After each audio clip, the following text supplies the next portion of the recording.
Boa noite. Vamos voltar a falar um pouquinho dessa pressão venosa central, né? Vamos entender alguns parâmetros. Primeiro, eu entendo que ela é medida, né? Eu preciso ver essa função diastólica, que é a função ventricular, né? E de que forma que eu faço? Eu faço a medição na linha axilar, onde eu vou utilizar uma régua. Nessa régua ela vai ter que ficar zerada. Quando eu chego ao ponto zero da régua, quem viu lá no vídeo sabe exatamente do que eu estou falando. Quando eu chego ao ponto zero da régua, eu preciso observar como está esse... Por que eu preciso chegar no ponto zero? Porque eu não posso ter nenhum tipo de influência externa no trabalho ventricular. Quando eu chego nesse ponto zero, quer dizer que ele está equilibrado ao trabalho desse ventrículo, tá? Porque eu preciso saber a pressão desse ventrículo, ok? Primeira coisa que eu preciso saber, eu tenho uma régua, né? Uma régua, e essa régua ela vai precisar estar zerada, e quando eu observo a régua, ela vai me dar alguns parâmetros, tá? Quando ela chega no ponto zero, que é o ponto de referência, eu vou ter de 5 a 10 centímetros, tá? Isso eu seria observando lá 5 a 10 centímetros de H2O, H2O observando a régua ou a coluna d'água. Quando eu olho a coluna d'água, entre 5 e 10 centímetros, eu tenho uma resposta ventricular equilibrada. E de 3 a 6 milímetros de mercúrio quando eu observo esse transdutor elétrico. Então, nessa situação, se isso estiver equilibrado entre esses parâmetros, eu tenho esse equilíbrio dessa resposta.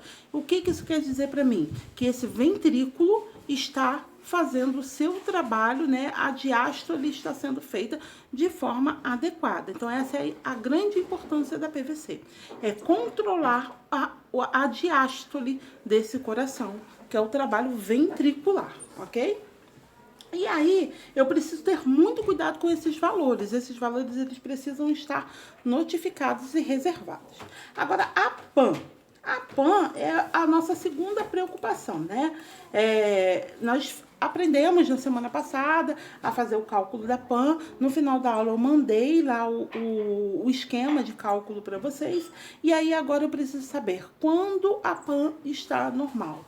Toda vez que eu tenho um resultado entre 70 e 105 milímetros de mercúrio, eu pego a sistólica mais 2 vezes a diastólica, divido esse resultado por 3. E aí, se o meu resultado der entre 70 e 105, a minha PAN está equilibrada. Esse trabalho da PAN e a montagem do PVC, observar os parâmetros na coluna água e no transdutor, ou na coluna d'água, né, que é em H2O de 5 a 10, e no transdutor de 3 a 6 milímetros de mercúrio, mais a PAN em equilíbrio, está dizendo que o coração desse meu paciente está trabalhando de forma equilibrada, tá? Essas anotações eu preciso que vocês mantenham no caderno, tá? Pega direitinho, anota lá no caderno de anotação de vocês, que vocês vão trabalhar com isso. Quem não assistiu o vídeo de montagem da PVC, assista o vídeo. Vocês vão observar a régua d'água e o transdutor. E vocês vão observar a régua d'água chegando ao ponto zero, tá? Trazendo, então, chega ao ponto zero, que é no momento da medição, e ele vai me trazer de 3 a 5 na régua d'água e de 5 a 10 na régua d'água e de 3 a 6 no transdutor elétrico. Combinado? A PAN, a minha média está entre 70 e 105. Aí eu estou em equilíbrio. Menos que isso eu tenho hipoatividade, mais que isso eu tenho hiperatividade. Esses são dados que eu preciso estar relatando imediatamente ao enfermeiro para que haja uma ação rápida do cliente. Não se esqueça que o seu cliente é um cliente gravemente enfermo que precisa de todo o manuseio e cuidado, tá? Ele é um cliente que está sendo cuidado de forma ininterrupta. Combinado? Bom, aí existe uma monitoração dessa pressão intracraniana, né? Que é a... Pera aí. Que é a PIC, monitoração da pressão intracraniana. Essa monitoração ela é feita, gente, em grande escala para pacientes de trauma, tá? Trauma crânioencefálico, em que eu tenho essa pressão intracraniana que ela precisa ser monitorada, tá? A monitoração dessa pressão faz-se por meio de uma implantação de um catéter através do crânio, no espaço subaracnoide ou no ventrículo cerebral. Ou ele vai estar, essa PIC vai ser feita dentro do ventrículo cerebral ou no subaracnoide. Com essa montagem dessa PIC, eu tenho uma resposta dessa pressão dentro desse crânio, trazendo um equilíbrio medicamentoso, facilita no tratamento, né, na terapia medicamentosa, facilita também na regulação do paciente, o comportamento do paciente durante todo o procedimento de cuidados e também facilita a resposta para o tratamento da equipe. E aí, se você observar o paciente crítico, nós já falamos tantas coisas, né? E por que precisa de pessoal especializado para trabalhar nesse setor? Observe essa figura.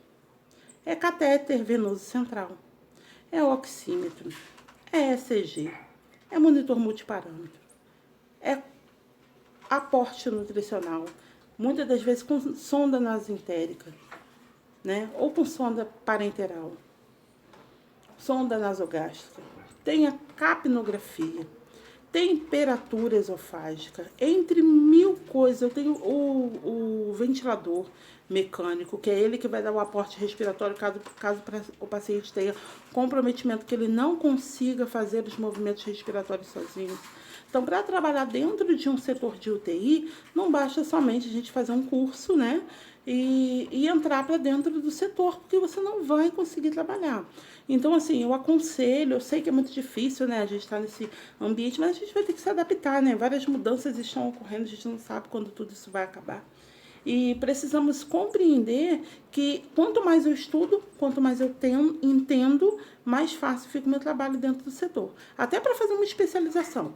Se eu me dedico, corro atrás de estudar, assistir todas as aulas e fazer minhas anotações, fica mais fácil para mim poder observar e averiguar do setor. Coloquei essa imagem aí para vocês observarem o quão complexo é um paciente criticamente enfermo. A quantidade de medicamentos, a quantidade de sondas, a quantidade de equipamentos, recursos humanos especializados, estrutura, tudo isso que nós conversamos até o momento, né? Muito estudo e tempo dedicado para não ter erro humano. Preciso manter a segurança do paciente. Aí vem o controle de infecções hospitalares, que é a CCIH, é ela que vai regular todo o controle de micro-organismos dentro desse setor. Precisamos ter cuidado com o reflexo, precisamos ter cuidado com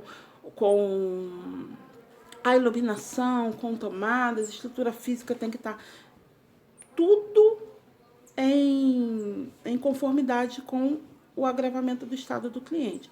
Isso não é fácil, sabe? Às vezes a gente pensa assim, nossa, mas a matéria é muito longa, Sim, a matéria é longa, quem se especializar vai estudar mais ainda, mas nós precisamos entender que eu preciso compreender, pelo menos, o conteúdo dessa matéria, para que, se no caso eu venha gostar da matéria, eu consiga fazer uma especialização de qualidade. Pelo menos eu entendo aquilo que eu vou estudar, combinado?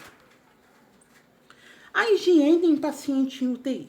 Muitas das vezes esse paciente tem uma ou mais complicações, muitas das vezes esse paciente tem inúmeros agravos, não é isso? Então, será que eu preciso fazer a higienização oral desse paciente? Será que eu preciso aspirar via aérea superior, via aérea inferior? Será que eu preciso higienizar? Será quais são os cuidados que eu preciso ter? Primeira coisa, o paciente pode estar comatoso. O paciente não tem resposta. E aí, se eu fizer a aspiração, para me fazer a higienização, eu preciso ter um aspirador. Um funcionário sozinho não vai conseguir fazer a higienização. Qual é a importância da higienização bucal desse paciente?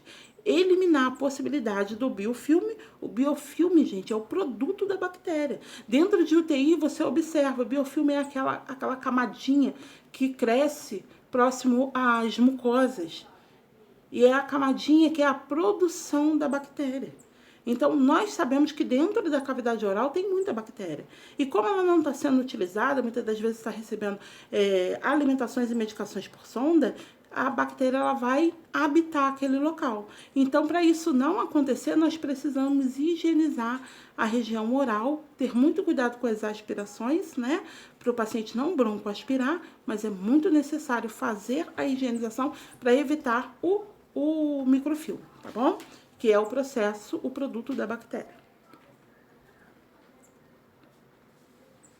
Cuidar. Cuidar é do processo da enfermagem, né? Quem cuida? Técnico de enfermagem e enfermeira. A profissão do cuidar é a enfermagem. Isso nós precisamos saber e eu já falei isso com vocês inúmeras vezes. Só que o cuidar, ele tem uma visão diferenciada quando eu observo o ambiente UTI. Por quê? Lá naquele setor, muitas das vezes o paciente não conversa comigo. O paciente ele está limitado, está comatoso, ele não vai me dar resposta. Se o paciente não interage comigo, eu não vou interagir com o paciente. O meu processo é o cuidado. Se o meu processo é o cuidado, antes de colocar a mão no cliente, antes de fazer qualquer procedimento, antes de fazer qualquer manuseio, eu preciso conversar com o cliente, tá bom? A enfermagem, como profissão, tem o homem como seu centro de preocupação. Nós já sabemos disso. Nós, como enfermeiros, nós somos responsáveis pelo cuidado. O cuidado ele está direcionado ao homem e ele é o nosso centro de atenção, tá? O ato de cuidar como seu marco referencial. Pronto. A crescente melhoria da qualidade de vida como meta de trabalho e áreas de conhecimento. Então, a crescente melhoria da qualidade de vida, independente do setor que o indivíduo esteja internado. Se eu estou na UBS, eu estou pensando em melhoria da qualidade de vida. Se eu estou dentro de uma UTI, o meu foco é a melhoria da assistência dentro do setor, tá bom? E entender que eu preciso privilegiar o ser humano como o meu domínio de saber. Então, tudo que eu faço dentro da unidade, eu preciso ter muita ciência, dominar, para mim poder ter o privilégio de cuidar, tá? O cuidado, ele é um processo, é um modo de se relacionar com alguém. Envolve o quê? Desenvolvimento, confiança, provoca uma profunda qualidade de transformação no seu relacionamento. Todo indivíduo que trabalha em UTI, ele é um indivíduo diferenciado. Por quê? Ele está lidando com o limite entre a vida e a morte. E ali o processo do cuidar, ele